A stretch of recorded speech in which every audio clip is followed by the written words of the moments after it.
Snow by John Crowley. I don't think Georgie would ever have got one for herself. She was at once unsentimental, a little in awe of death. No, it was her first husband, an immensely rich, and from Georgie's description, a strangely weepy guy, who'd got it for her. Or for himself, actually, of course. He was to be the beneficiary. Only he died himself shortly after it was installed, if installed is the right word. After he died, Georgie got rid of most of what she'd inherited from him, liquidated it. It was cash that she had liked best about that marriage anyway. But the wasp couldn't really be got rid of. Georgie ignored it. In fact, the thing really was about the size of a wasp of the largest kind. It had the same lazy and mindless flight. And of course, it really was a bug. Not of the insect kind, but of the surveillance kind. So its name fit all around. One of those bits of accidental poetry the world generates without thinking. "O death, where is thy sting?" Georgie ignored it. It was hard to avoid. You had to be a little careful around it. It followed Georgie at a variable distance, depending on her motion and the number of people around her, the level of light, and the tone of her voice. There was always the danger you might shut it into a door or knock it down with a tennis racket. It cost a fortune, if you count the access and the perpetual care contract, all prepaid. And though it wasn't really fragile, made you nervous. It wasn't recording all the time. There had to be a certain amount of light, though not much. Darkness shut it off. Then sometimes it would get lost. Once, when we hadn't seen it around for a time, I opened a closet door and it flew out unchanged. Went off looking for her, humming softly. Must have been shut in there for days. Eventually it ran out, or down. A lot could go wrong, I suppose, with circuits that small, controlling the many functions. It ended up spending a lot of time bumping gently against the bedroom ceiling over and over like a winter fly. And one day the maid swept it out from under the bureau, a husk. By that time it had transmitted at least 8,000 hours. 8,000 was the minimum guarantee of Georgie, for days and hours, her comings and goings, her speech and motion, her living self. All on file, taking up next to no room at the park. And then, when the time came, you could go there to the park, say on a Sunday afternoon, and in a quiet landscaped surroundings, as the park described it, you would find her personal resting chamber. And there, in privacy, through the miracle of modern information storage and retrieval systems, you could access her. Her alive, her as she was in every way, never changing or growing any older. Inside, as the park's brochure said, in memory evergreen. I married Georgie for her money. Same reason she married her first, the one who took out the park's contract for her. She married me, I think, for my looks. She always had a taste for looks in men. I wanted to write. I made a calculation that more women than men make and decided that to be supported and paid for by a rich wife would give me freedom to do so, to develop. That calculation worked out no better for me than it does for most women who made it. I carried a typewriter and a case of miscellaneous paper from Ibiza to Bali to London and typed on beaches and learned to ski. Georgie liked me in ski clothes. Now that those looks are all but gone, I can look back on myself as a young hunk and see that I was in a way a rarity. Type you always run into often among men and less among women and less among men. The beauty unaware of her beauty, aware that he affects women profoundly and more or less instantly, but doesn't know why. Thinks he's being listened to and understood. His soul is being seen. When all that's being seen are long dashed eyes and a strong, square, tanned wrist, turning in a lovely gesture, stubbing out a cigarette. Confusing. By the time I figured out why I had for so long been indulged and cared for and listened to, why I was interesting, I wasn't as interesting as I had been. At about the same time, I realized I wasn't a writer at all. Georgie's investment stopped looking as good to her. My calculation had ceased to add up. Only by that time I had come pretty unexpectedly to love Georgie a lot, and she, just as unexpectedly, had come to love and need me too, as much as she needed anybody. We never really parted, even though when she died I hadn't seen her for years. Phone calls at dawn or 4 a.m., because she never, for all her travel, really grasped that the world turned and cocktail hour turned around with it. She was a crazy, wasteful, happy woman, without a trace of malice or permanence or ambition in her. Easily pleased and easily bored and strangely serene, despite the hectic pace she kept up. She cherished things and lost them and forgot them. Things, days, people. She had fun, though, and I had fun with her. That was her talent and her destiny, not always an easy one. Once, hung over in a New York hotel, watching a sudden snowfall out the immense window, she said to me, "Charlie, I'm going to die of fun." And she did. Snowfalling in Austria, she was among the first to get one of those snow leopards, silent beasts as fast as speedboats. Alfredo called me in California to tell me, but with the distance in his accent and his eagerness to tell me he wasn't to blame, I never grasped the details. I was still her husband, her closest relative, heir to the little she still had and beneficiary, too, of the park's access concept. Fortunately, the park's services included collecting her from the morgue and installing her in her chamber at the park's California unit. Beyond signing papers and taking delivery when Georgie arrived by freight airship at Van Nuys, there was nothing for me to do. The park's representative was solicitous, made sure I understood how to go about accessing Georgie, but I wasn't listening. I'm only a child of my time, I suppose. Everything about death, the fact of it, the fate of the remains, and the situation of the living faced with it seems grotesque to me, embarrassing, useless. And everything done about it only makes it more grotesque, more useless. Someone I loved is dead. Let me therefore dress in clown clothes, talk backwards, and buy expensive machinery to make up for it. I went back to L.A. A year or more later, the contents of some safe deposit boxes of Georgie's arrived from the lawyers. Some bonds and such stuff, and a small steel case, velvet-lined, that contained a key deeply notched on both sides and headed with smooth plastic like the key to an expensive car. Why did I go to the park that first time?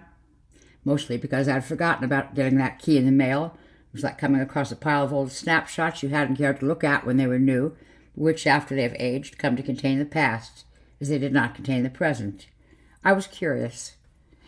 I understood very well that the park and its access concept were very probably only another cruel joke on the rich, preserving the illusion that they can buy what can't be bought, like the cryonics fad of 30 years before.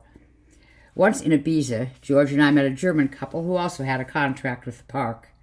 Their wasp hovered over them like a paraclete, made them self-conscious in the extreme. They seemed to be constantly rehearsing the eternal show being stored up for their descendants. Their deaths had taken over their lives, so they were pharaohs. Did they, Georgie wondered, exclude the wasp from their bedroom? Or did its presence there stir them to greater efforts, proofs of undying love and admirable vigor for the unborn to see? No, death wasn't to be cheated that way, any more than by pyramids, by masses set in perpetuity. It wasn't Georgie saved from death that I would find, but there were 8,000 hours of her life with me, genuine hours, stored there more carefully than they could be in my poorest memory. Georgie hadn't excluded the wasp from her bedroom, our bedroom, and she, who had never performed for anybody, could not have conceived of performing for it. And there would be me, too, undoubtedly, caught unintentionally by the wasp's attention. Out of those thousands of hours, there would be hundreds of myself. Myself had just then begun to be problematic to me, something that had to be figured out, something about which evidence had to be gathered and weighed. I was 38 years old. That summer, then, I borrowed a highway access permit, the old happy card of those days, from a county lawyer I knew, and drove the coast highway up to where the park was, at the end of a pretty beach road, all alone above the sea. It looked from the outside like the best, most peaceful kind of Italian country cemetery. A low stucco wall topped with urns, amid cypresses, an arched gate in the center. A small brass plaque on the gate said, "Please use your key." The gate opened, not to a square of shaded tombstones, but onto a ramped corridor going down. The cemetery wall was an illusion. The works were underground. Silence, or nameless Muzak-like silence, solitude. Either the necessary technicians were discreetly hidden, or none were needed. Certainly the access concept turned out to be simplicity itself, in operation anyway. Even I, who was an idiot about information technology, could tell that. The Wasp was genuine state-of-the-art stuff. What we mourners got was as ordinary as home movies, with old letters tied up in ribbons. A display screen near the entrance told me down which corridor to find Georgie. My key led me into a small screening room where there was a moderate-sized TV monitor, 2 comfortable chairs, dark walls of chocolate-brown carpeting. The sweet, sad muzak. Georgie herself was evidently somewhere in the vicinity, in the wall or under the floor. They weren't specific about the Charterhouse aspect of the place. In the control panel before the TV were a keyhole for my key and 2 bars, access and reset. I sat, feeling foolish and a little afraid, too, made more uncomfortable by being so deliberately soothed by neutral furnishings and sober tools. I imagined around me, down other corridors, in other chambers, that others communed with their dead as I was about to do. The dead were murmuring to them beneath the stream of muzak. They wept to see and hear, as I might. But I could hear nothing. I turned my key in its slot and the screen lit up. The dim lights dimmed further. The muzak ceased. I pushed access, obviously the next step. No doubt all these procedures had been explained to me long ago at the dock when Georgie in her aluminum box was being offloaded, and I hadn't listened. On the screen, she turned to look at me. Only not at me, though I started and drew breath. At the Wasp that watched her. She was in mid-sentence, mid-gesture. Where? When? Oh, put it on the same card with the others, she said, turning away. Someone said something. Georgie answered and stood up, the Wasp panning and moving erratically with her like an amateur with a home video camera. A white room, sunlight, wicker, Ibiza. Georgie wore a cotton blouse, open. From a table she picked up lotion, poured some on her hand, and rubbed it across her freckled breastbone. The meaningless conversation about putting something on a card went on, ceased. I watched the room, wondering what year, what season I had stumbled into. Georgie pulled off her shirt. Her small round breasts, tipped with large childlike nipples, child's breasts she still had at 40, shook delicately. She went out onto the balcony, the Wasp following, blinded by sun, adjusting. If you want to do it that way, someone said. The someone crossed the room, a brown blur, naked. It was me. Georgie said, "Oh, look, hummingbirds." She watched them, rapt. The Wasp crept close to her cropped blonde head, rapt too. I watched her watch. She turned away, resting her elbow on the balustrade. I couldn't remember this day. How should I? One of hundreds of thousands. She looked out to the bright sea, wearing her sleepwalking face, mouth partly open, absently stroking her breast with her oiled hand. An iridescent glimmer among the flowers was the hummingbird. Without really knowing what I did, I felt hungry suddenly, hungry for pastness, for more. I touched the reset bar. The balcony in Ibiza vanished. The screen glowed emptily. I touched access. At first there was darkness, a murmur. The dark back moved away from before the Wasp's eye. The dim scene of people resolved itself. Jump. Other people, or the same people. A party. Jump. Apparently the Wasp was turning itself on and off according to the changes in light levels here. Whoever here was. Georgie in a dark dress having her cigarette lit. Brief flare of the lighter. She said, "Thanks." Jump. A foyer or hotel lounge. Paris? The Wasp jerkily sought for her among people coming and going. It couldn't make a movie, establishing shots, cutaways.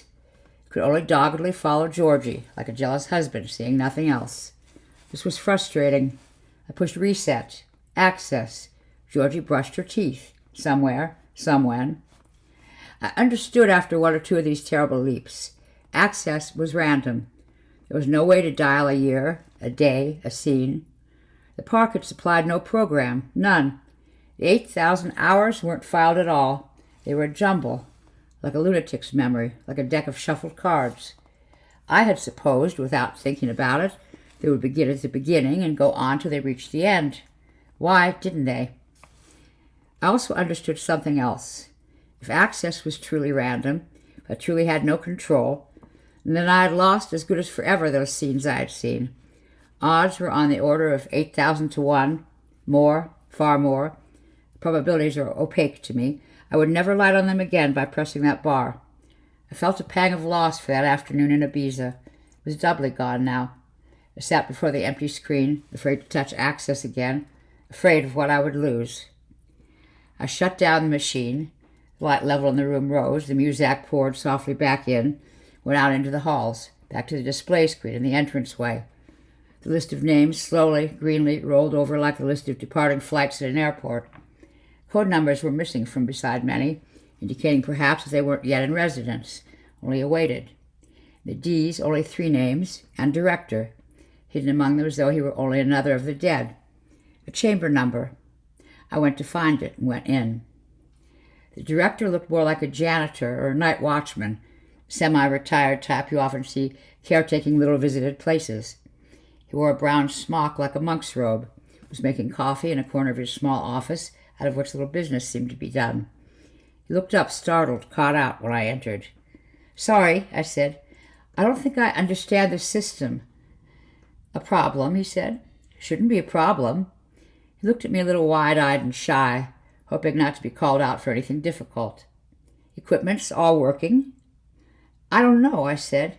"Doesn't seem that it could be." I described what I thought I had learned about the park's access concept. "That can't be right, can it?" I said. "The access is totally random." He was nodding, still wide-eyed, paying close attention. "Is it?" I asked. "Is it what?" "Random." "Oh, yes, sure, if everything's in working order." I could think of nothing to say for a moment, watching him nod reassuringly. Then, "Why?" I asked. Why is there no way at all to have some kind of organized access to the material? I'd begun to feel that sense of grotesque foolishness in the presence of death, so I were haggling over Georgie's effects. "That seems stupid, if you'll pardon me." Oh no, he said. "You've read your literature? You've read all your literature?"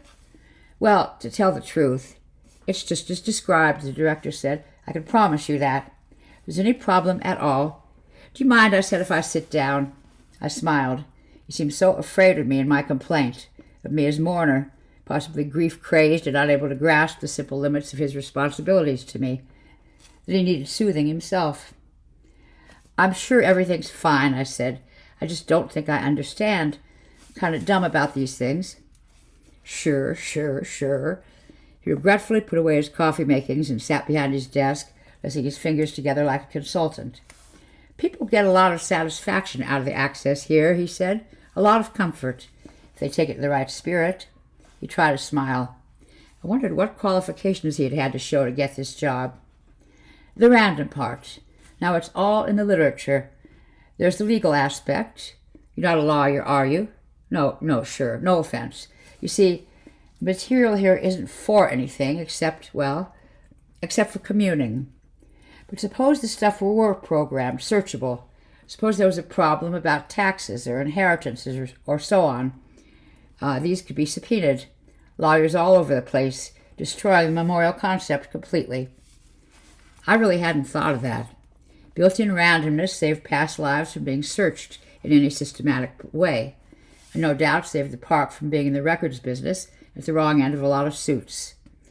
"You'd have to watch the whole 8,000 hours, I said, and even if you found what you were looking for, there'd be no way to replay it. It would have gone by. Would slide into the random past, even as you watched it, like that afternoon in Ibiza, that party in Paris, lost." He smiled and nodded. I smiled and nodded. "I'll tell you something," he said. "They didn't predict that. The randomness was a side effect, an effect of the storage process, just luck." His grin turned down. His brows knitted seriously. "See, we're storing at the molecular level. We have to go that small for space problems. Your 8,000-hour guarantee. If we had gone tape or conventional, how much room would it take up? If the access concept caught on, a lot of room. So we went vapor trap and endless tracking. Size of my thumbnail. It's all in the literature." He looked at me strangely. I had a sudden intense sensation that I was being fooled, tricked. The man before me in his smock was no expert, no technician. He was a charlatan, or maybe a madman impersonating a director and not belonging here at all. raised the hair on my neck, and passed. So the randomness, he was saying, was an effect of going molecular, Brownian movement. All you do is lift the endless tracking for a microsecond and get a rearrangement at the molecular level. We don't randomize. The molecules do it for us. I remembered Brownian movement just barely from physics class. The random movement of molecules, the teacher said, has a mathematical description. It's like the movement of dust motes you see swimming in a shaft of sunlight, like the swirl of snowflakes in a glass paperweight that shows a cottage being snowed on. I see, I said. I guess I see. Is there, he said, any other problem? He said it as though there might be some other problem, that he knew what it might be, and he hoped I didn't have it. You understand the system. Key lock, 2 bars, access, reset. I understand, I said. I understand now. Communing, he said, standing relieved, sure I would be gone soon. I understand it takes a while to relax into the communing concept. Yes, I said, it does. I wouldn't learn what I had come to learn, whatever that was. The wasp had not been good at storage, after all. No better than my young soul had been. Days and weeks had been missed by its tiny eye. It hadn't seen well, and what it had seen it had no more be able to distinguish the just as well forgotten from the unforgettable my own eyes had been. No better, no worse. The same. And yet, she stood up in Ibiza and dressed her breast with lotion and spoke to me. Oh, look, hummingbirds! I had forgotten, and the wasp had not. And I owned once again what I hadn't known I had lost, hadn't known was precious to me. The sun was setting when I left the park, the satin sea foaming softly, randomly among the rocks. I'd spent my life waiting for something, not knowing what, not even knowing I waited, killing time.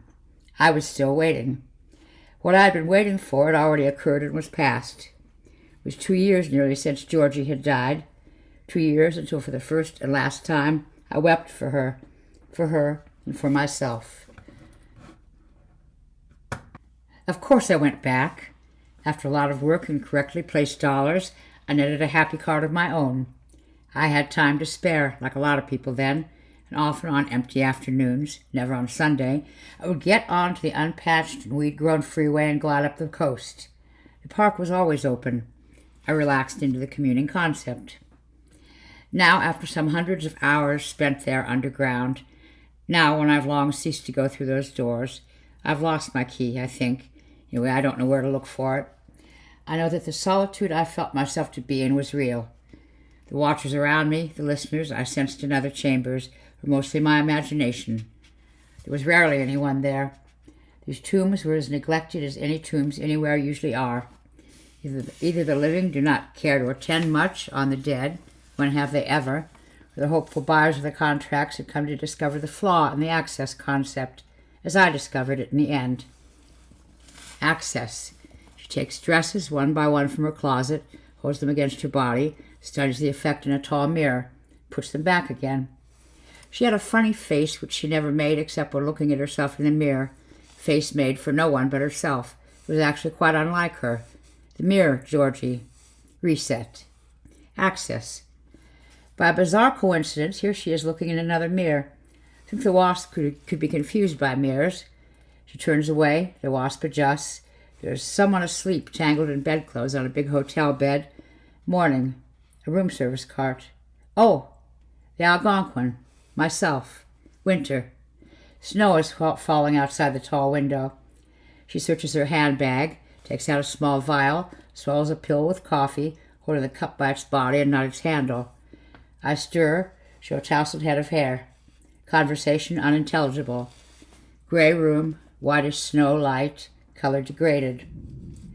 Would I now, I thought watching, reach out for her?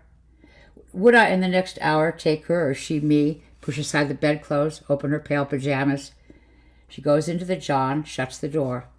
The wasp watches stupidly, excluded, transmitting the door. Reset. Finally. But what, I would wonder, if I'd been patient? What if I had watched and waited? Time, it turns out, takes an unconscionable time. The waste, the foolish waste. It's no spectator sport.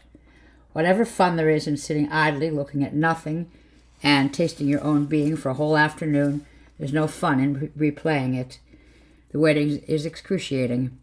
How often in 5 years and 8,000 hours of daylight or lamplight might we have coupled? How much time expended in lovemaking? 100 hours? 200? Odds were not high of my coming on such a scene. Darkness swallowed most of them. The others were lost in the interstices of endless hours spent shopping, reading, on planes and in cars, asleep, apart, hopeless. Access. She has turned on a bedside lamp, alone. She hunts amid the Kleenex and magazines on the bedside table, finds a watch, looks at it dully, turns it right side up, looks again, puts it down. Cold.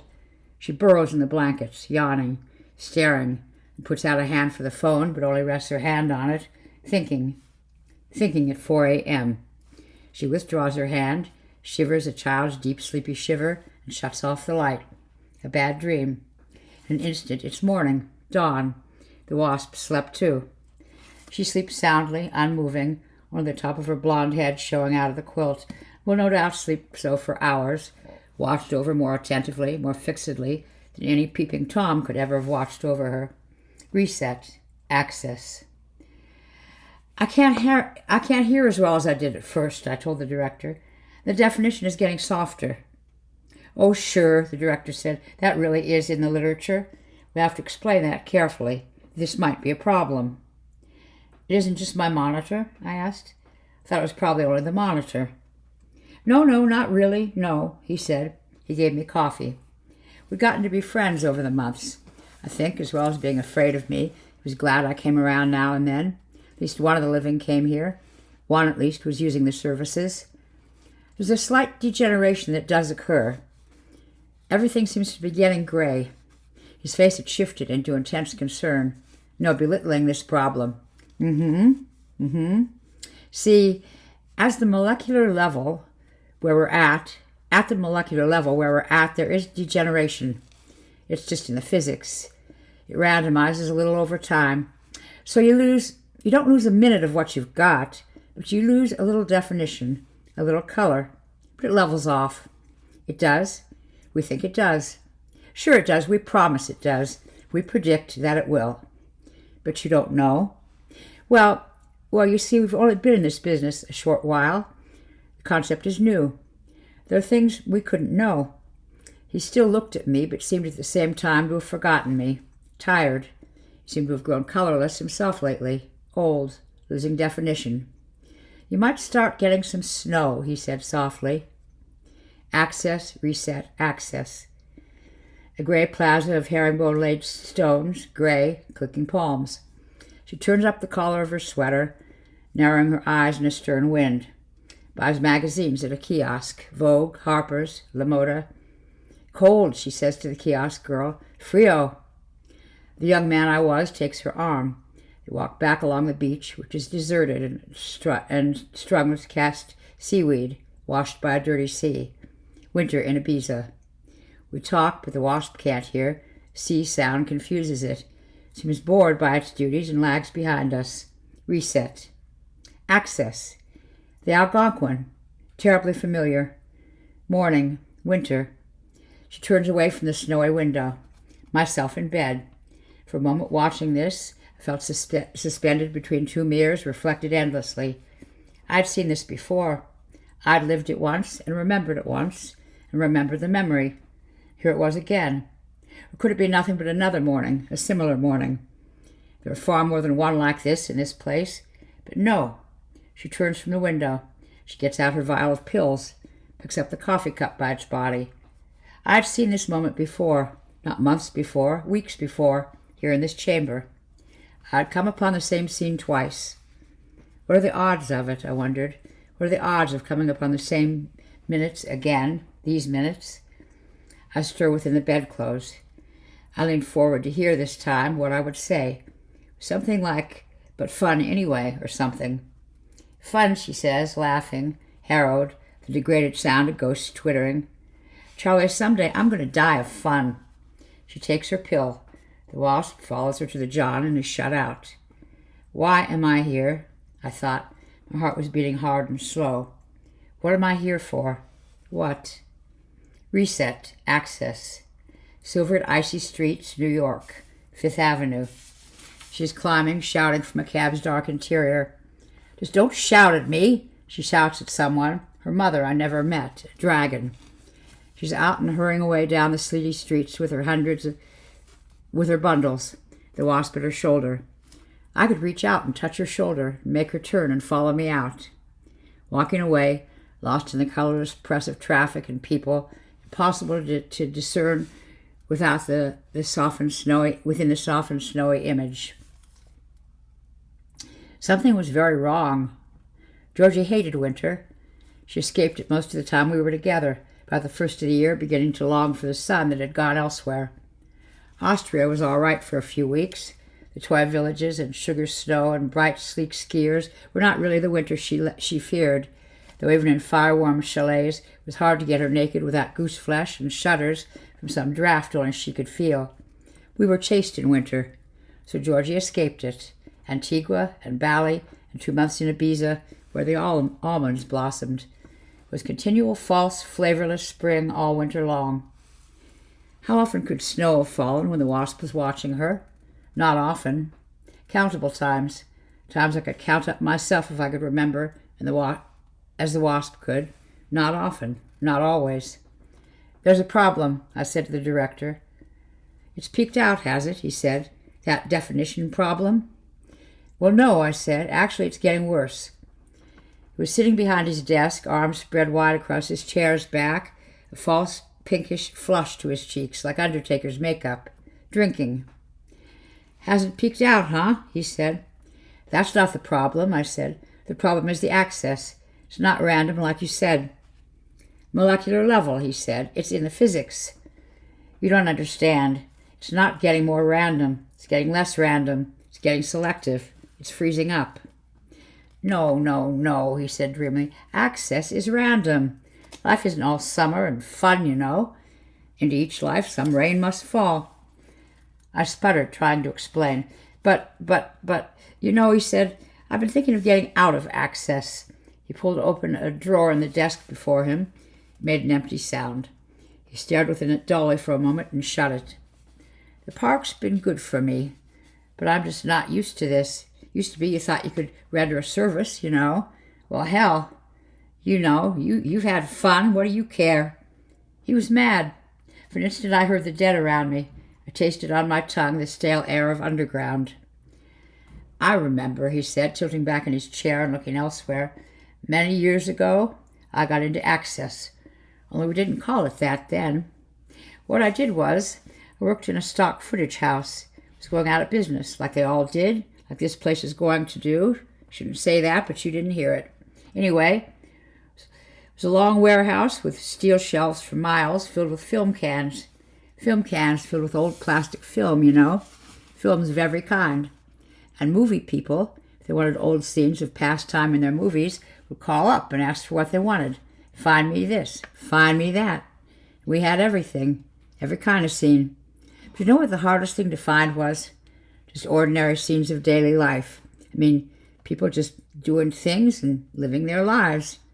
You know what we did have? Speeches. People giving speeches, like presidents. You could have hours of speeches, but not just people, washing clothes, sitting in a park. It might just be the reception, I said, somehow. He looked at me for a long moment as though I had just arrived. Anyway, he said at last, turning away again, I was there a while learning the ropes. And producers called and said, get me this, get me that. And one producer was making a film, some film of the past, and he wanted old scenes. Old. Of people long ago, in the summer, having fun, eating ice cream, swimming in bathing suits, riding in convertibles. 50 years ago, 80 years ago.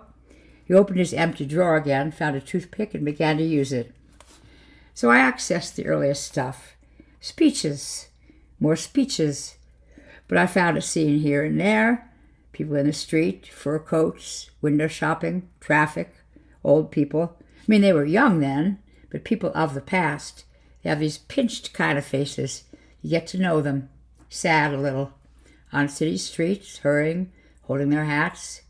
Cities were sort of black then, in film. Black cars in the streets. black derby hats, stone. Well, it wasn't what they wanted. I found summer for them, color summer, but new. They wanted old. I kept looking back. I kept looking. I did. The further back I went, the more I saw these pinched faces, black cars, black streets of stone, snow. There isn't any summer there. With slow gravity, he arose, found a brown bottle and 2 coffee cups. He poured sloppily. So it's not your reception, he said. Film takes longer, I guess, but it's the physics. All in the physics. A word to the wise is sufficient. The liquor was harsh, cold distillate of past sunlight. I wanted to go, get out, not look back. Would not stay, watching till there was only snow. So I'm getting out of Access, the director said. Let the dead bury the dead, right? Let the dead bury the dead. I didn't go back. I never went back, though the highways opened again and the park isn't far from the town I settled in. Settled, the right word. It restores your balance in the end, even in a funny way, your cheerfulness, when you come to know, without regrets, that the best thing that's going to happen in your life has already happened. I still have some summer left in me. I think there are 2 different kinds of memory. Only one kind gets worse as you get older. The kind where, by an effort of will, you can reconstruct your first car, or your service serial number, or the name and figure of your high school physics teacher, Mr. Holm, in a gray suit, a bearded guy, skinny, about 30. The other kind doesn't worsen. If anything, it grows more intense. The sleepwalking kind, the kind you stumble into as into rooms with secret doors and suddenly find yourself sitting not on your front porch but in a classroom. You can't at first think where or when, and a bearded, smiling man is turning in his hand a glass paperweight inside which a little cottage stands in a swirl of snow. There is no access to Georgie, except that now and then, unpredictably, when I'm sitting on the porch, pushing a grocery cart, or standing at the sink, memory of that kind will visit me, vivid and startling, like a hypnotist's snap of fingers, or like that funny experience you sometimes have on the point of sleep, of hearing your name called softly and distinctly by someone who is not there.